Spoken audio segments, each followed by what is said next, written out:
দেশের বন্ধ চিনিকলগুলো রাষ্ট্রীয় মালিকানা চালুর দাবিতে বিক্ষোভ ও প্রধানমন্ত্রীর কার্যালয়ে স্মারকলিপি প্রদান। আসসালামু আলাইকুম, আমি হাবিবুর রহমান। শুরু করছি ZH টেলিভিশনের নিয়মিত সংবাদ।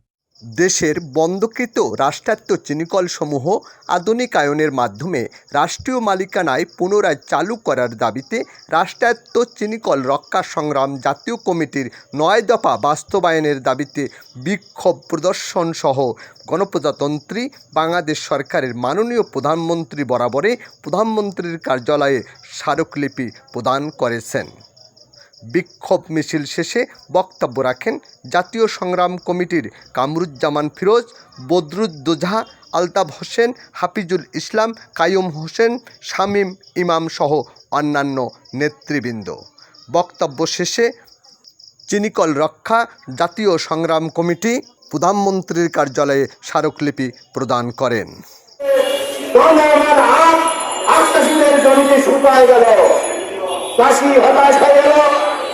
ক্ষতিগ্রস্ত হলো, কোনো কথাই শুনলো না, বন্ধ করে দিল। কি বুঝানো হলো?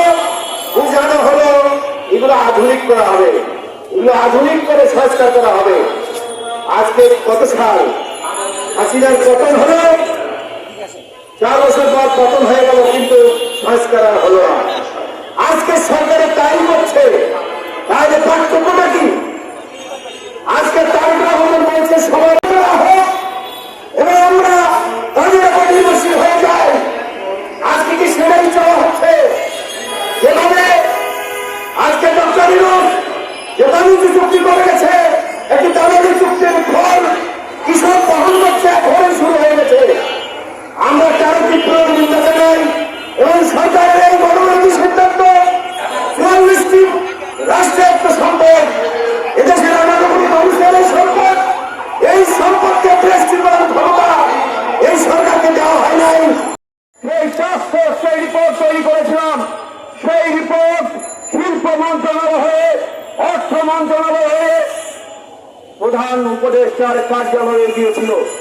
প্রধান উপদেষ্টা 2024 সালের ডিসেম্বর মাসে শেখ হাসিনা যে অধ্যাদেশ জারি করে, যে আদেশ জারি করেছিল, সেই আদেশকে বাতিল করে দিয়েছিল।